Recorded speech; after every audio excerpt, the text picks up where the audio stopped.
사랑하는 여러분, 오늘 하루 어떠셨나요? 때로는 삶의 무게에 마음이 무거워지고 어디로 가야 할지 길이 보이지 않아 불안할 때가 있습니다. 바로 그런 순간 우리에게 깊은 위로와 변치 않는 희망을 주는 말씀이 있습니다. 이 은혜로운 말씀을 듣기에 앞서 잠시 좋아요를 눌러주시고 이 채널을 구독해 주신다면 하나님의 귀한 이야기가 더 많은 이웃에게 퍼져나가는 데 큰 힘이 될 것입니다. 여러분의 작은 나눔이 누군가에게는 인생의 방향을 찾는 등불이 될 수 있습니다. 여러분의 가정과 삶에 하나님의 축복이 가득하기를 기도합니다. 이제 요한복음 14장의 말씀 속으로 함께 들어가 보겠습니다. 너희는 마음에 근심하지 말라. 하나님을 믿으니 또 나를 믿으라. 내 아버지 집에 거할 곳이 많도다. 그렇지 않으면 너희에게 일렀으리라. 내가 너희를 위하여 거처를 예비하러 가노니 가서 너희를 위하여 거처를 예비하면 내가 다시 와서 너희를 내게로 영접하여 나 있는 곳에 너희도 있게 하리라. 내가 어디로 가는지 그 길을 너희가 아느니라. 도마가 이르되 주여 주께서 어디로 가시는지 우리가 알지 못하거늘 그 길을 어찌 알겠사옵나이까. 예수께서 이르시되 내가 곧 길이요 진리요 생명이니 나로 말미암지 않고는 아버지께로 올 자가 없느니라. 너희가 나를 알았더라면 내 아버지도 알았으리로다. 이제부터는 너희가 그를 알았고 또 보았느니라. 빌립이 이르되 주여 아버지를 우리에게 보여주옵소서. 그리하면 족하겠나이다. 예수께서 이르시되 빌립아 내가 이렇게 오래 너희와 함께 있으되 내가 나를 알지 못하느냐. 나를 본 자는 아버지를 보았거늘 어찌하여 아버지를 보이라 하느냐. 이제 함께 기도하겠습니다. 아버지 하나님, 오늘 우리에게 생명과 권위로 다가오시는 당신의 말씀을 찬양합니다.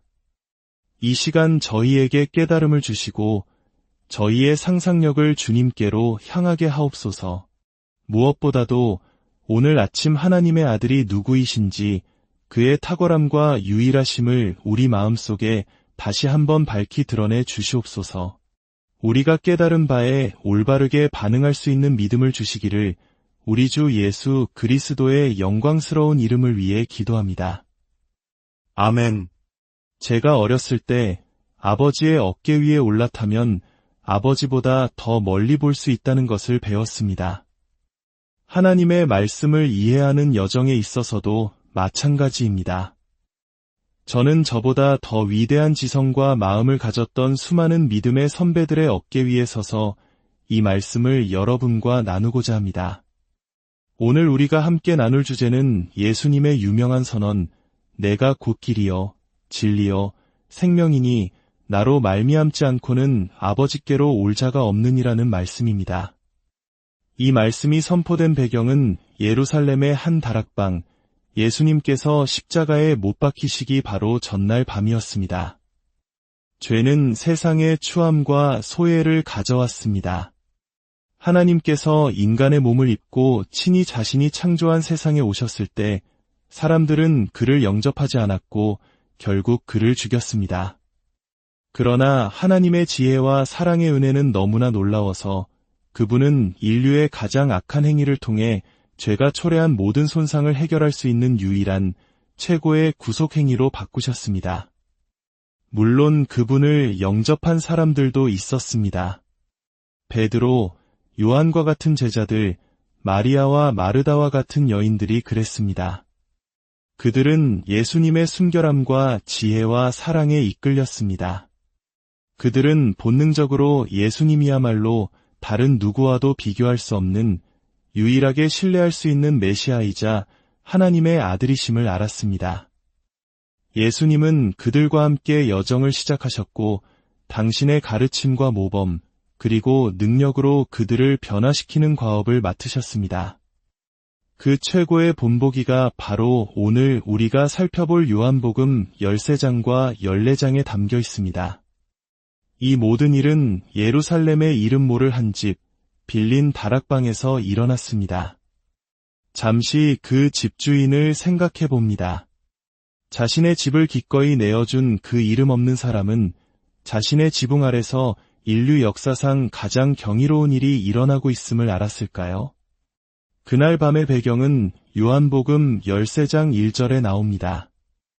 유월절 전에 예수께서 자기가 세상을 떠나 아버지께로 돌아가실 때가 이른 줄 아시고 세상에 있는 자기 사람들을 사랑하시되 끝까지 사랑하시니라. 유월절은 이스라엘 백성이 이집트의 노예 생활에서 해방된 것을 기념하는 절기입니다. 바로의 압제에서 벗어나 하나님을 자유롭게 예배하고 약속의 땅을 향한 여정을 시작한 날입니다. 우리 민족의 역사 속에도 자유와 해방을 향한 뜨거운 열망의 순간들이 있었기에 이 유월절의 의미는 우리에게 더욱 특별하게 다가옵니다. 그러나 정치적 해방만으로는 충분하지 않습니다. 인간은 죄인이기에 죄로 인한 하나님의 진노로부터 구원받아야 합니다. 이 죄의 문제가 해결되지 않는다면 어제의 억압받던 자가 오늘의 폭군이 될 위험에 처하게 됩니다. 유월절의 어린 양은 장차 오실 예수 그리스도의 십자가를 예표하는 그림자였습니다. 그리고 이제 예루살렘에서 그 실체가 나타나려 하고 있었습니다.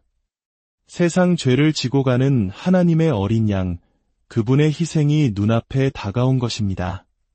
그분은 자신의 백성을 단순히 이집트의 바로에게서가 아니라 이 세상의 임금, 곧 하나님의 원수인 사탄의 소나기에서 건져내실 것이었습니다. 이것은 출애굽보다 훨씬 더 위대한 탈출, 즉 엑소더스였습니다. 예수님께서는 아버지께로 돌아가는 완전히 초자연적인 여정을 앞두고 계셨습니다. 예수님의 마음은 아버지께로 돌아갈 경이로움과 영광으로 가득 차 있었습니다.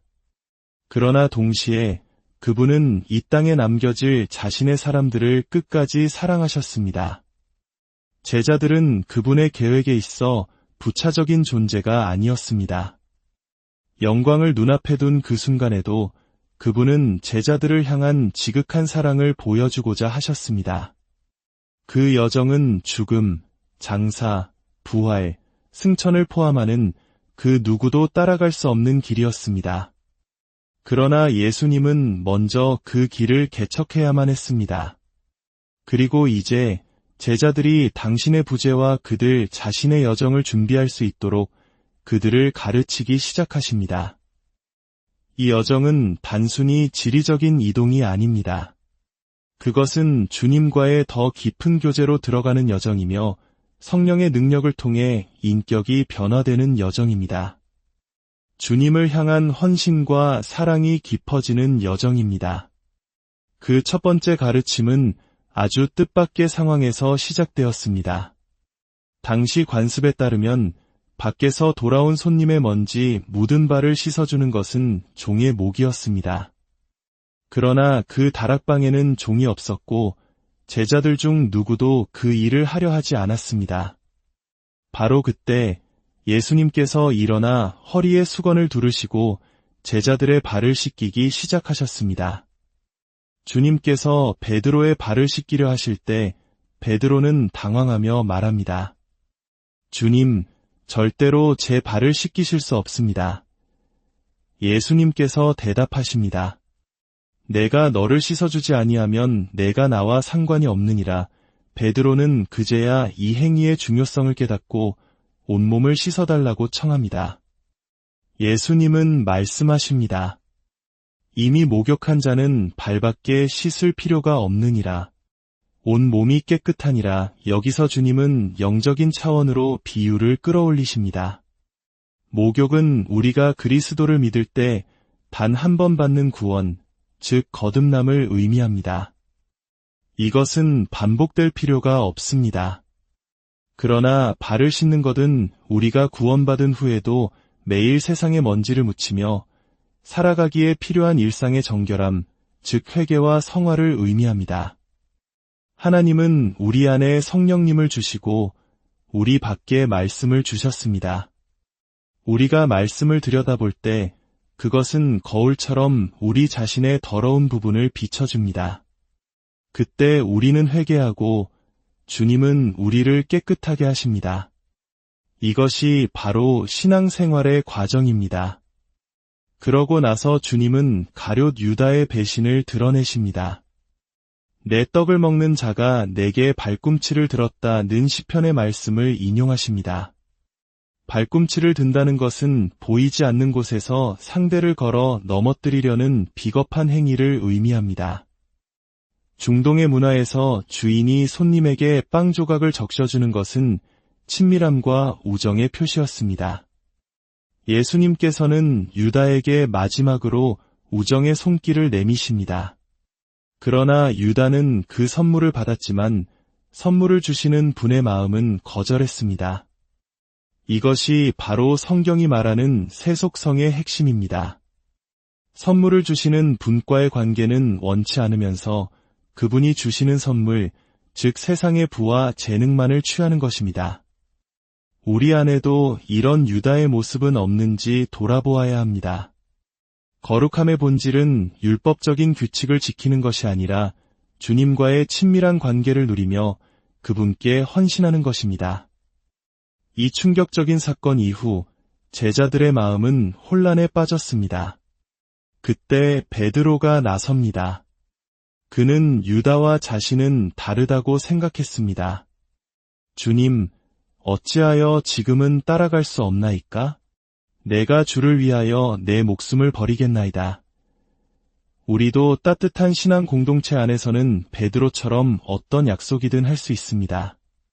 그러나 우리의 결심은 너무나 연약합니다. 예수님은 그런 베드로의 속마음을 꿰뚫어 보셨습니다. 내가 나를 위하여 내 목숨을 버리겠느냐?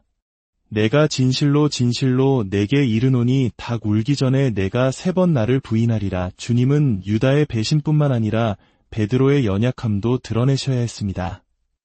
우리 자신에 대한 진실을 마주하는 것은 고통스럽습니다.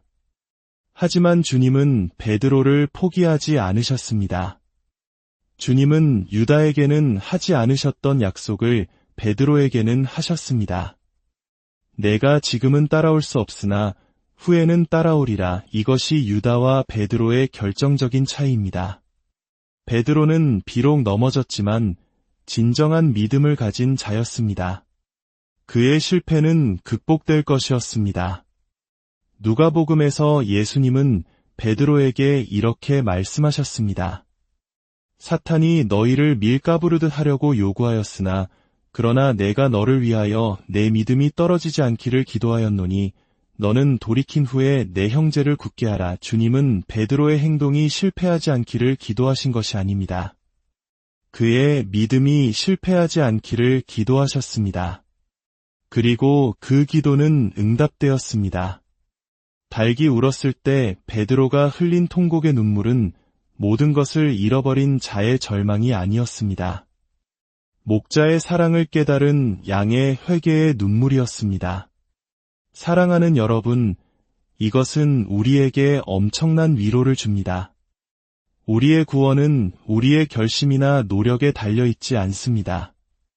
우리의 믿음을 끝까지 지켜주시는 주님의 중보기도에 달려있습니다.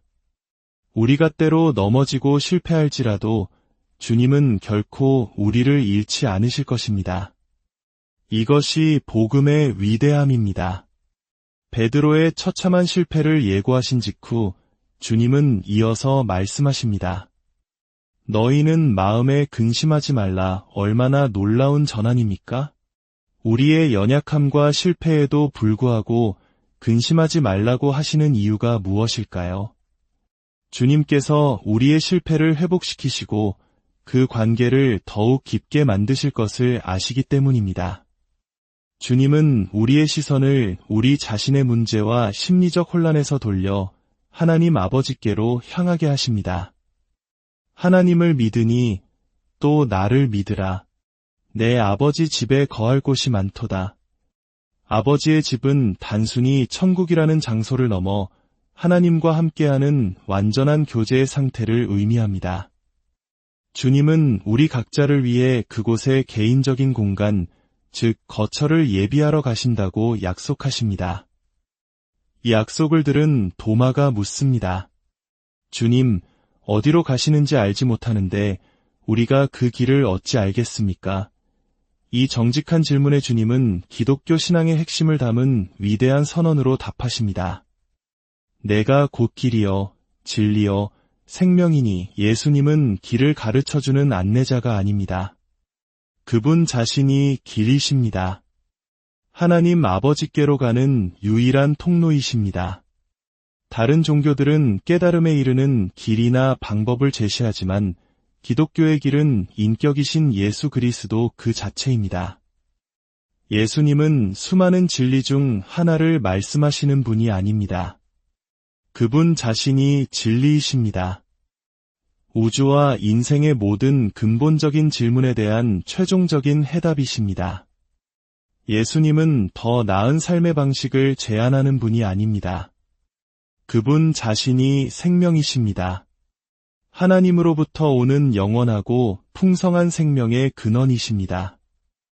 이 선언에 빌립이 또 묻습니다. 주님, 아버지를 보여주시면 족하겠습니다. 너무나 인간적인 요구입니다. 그러자 예수님께서 안타까워하며 말씀하십니다. 빌립아, 내가 이렇게 오래 너희와 함께 있었는데 내가 나를 알지 못하느냐? 나를 본 자는 아버지를 보았느니라. 바로 그 순간 다락방의 공기가 바뀌었을 것입니다. 제자들은 엄청난 충격과 경외감에 휩싸였을 것입니다. 그들이 그토록 보고 싶어 했던 영원하신 하나님 아버지가 바로 자신들의 눈앞에 식탁 건너편에 앉아 계시다는 사실을 깨달은 것입니다. 말씀이 육신이 되어 그들 가운데 거하시는 기적의 절정이었습니다. 그러나 이야기는 여기서 끝나지 않습니다. 물리적으로 가까이 있는 것만으로는 충분하지 않습니다. 주님은 더 깊은 차원의 관계를 약속하십니다. 바로 하나님께서 우리 안에 거하시는 것입니다. 사람이 나를 사랑하면 내 말을 지키리니 내 아버지께서 그를 사랑하실 것이요. 우리가 그에게 가서 거처를 그와 함께 하리라. 아버지의 집에 있던 그 거처라는 단어가 여기서 다시 사용됩니다. 우리가 언젠가 갈 그곳만이 아니라 지금 바로 여기서 우리 마음 안에 아버지와 아들과 성령님을 위한 거처를 마련할 수 있다는 것입니다.